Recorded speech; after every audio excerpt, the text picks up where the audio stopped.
So from my perspective, it's much easier to get into a dating scenario than it is to make a long-term relationship successful. And I have a guest with me on today that will definitely agree with that. But let me set the stage a little bit more. You know, when you start the dating process, part of it is chemical, part of it is emotional.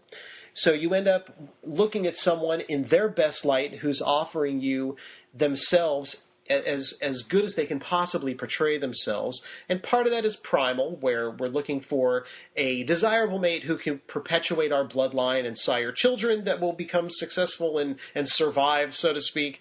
But this is a civilization, and if we are in fact civilized, a lot of people are taking a look at longer-term relationships beyond just dating. So what does it look like moving forward? And it's difficult. It's challenging.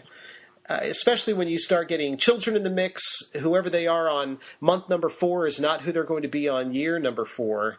And that's why I wanted to get some outside perspective on what it takes to make a long-term relationship not only successful, but to flourish. What do the internal dynamics need to look like, both at the beginning of the relationship and at the end of the relationship, and how does it go? So I'm pleased to welcome Kongit Farrell. Kongit, welcome to the show. Very glad to have you. Thank you so much. Thank you for having me. No, absolutely. Kongit is a strategic life and relationship coach and the author of a very interesting book that I would ask you to go check out titled She's Worth the Chase, 10 Qualities That Gamma Males Adore in the Women They Pursue and Marry. It's available at Amazon. Came out this last March, so very new. But she is an author who specializes, and a relationship coach who specializes in individual and couples counseling. So she's been around. She's from the LA area and has a lot of experience what it takes to put together a successful long-term relationship. So, Kongit, again, welcome. Give us a little bit of background about you and how you started down the path of wanting to engage people about their relationships and help them get into happier and healthier ones. Well, it started off, I guess, as a combination of personal experiences and then experiences of friends, my African-American friends, Latina friends, all of us being fairly attractive. We could throw together a nice ensemble, kind enough people, but relationships, healthy, harmonious, long-term relationships, they just weren't happening.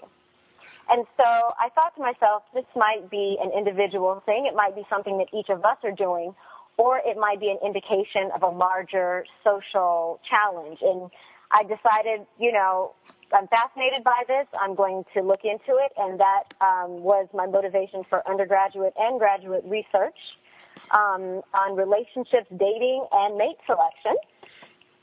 And my fascination is with the biology, the biochemical aspect of dating, because of course, we're human beings, and so dating takes place on our body, between our body and a body of another person. That's right. So in addition to being something that's subjective, that's about our individual personalities and how we see the world, there's also an objective part, and that's the part of us that's the animals. Our body, the female animal, the male animal. And you can't escape that for sure. I mean, we've talked a lot about that on this show especially, where there's something to be said for primal instincts. And, just to set the stage, we are talking, Kongit and I are going to be talking about long-term relationships and marriage, which are not necessarily natural acts for a lot of people, right? And not everyone's a penguin, okay? So, if you're not if you're not looking for a long-term mate, there's nothing wrong with that. Just be honest with yourself and the people that you're involved with. But if you are, this is really important information. So let me jump in and ask you a question here. As part of the title of your book, again, it's She's Won the Chase, 10 Qualities That Gamma Males Adore in the Women They Pursue and Marry. So alpha males, sure. Beta males, yes. Please define what a gamma male is. Oh, okay. I'm happy to. And it actually connects to a point that you just made precisely. There are people whose biological profile, in terms of their resting hormone levels, their testosterone levels, their biological profile, makes them lean towards committed relationships, and there are those with biological profiles that make them lean towards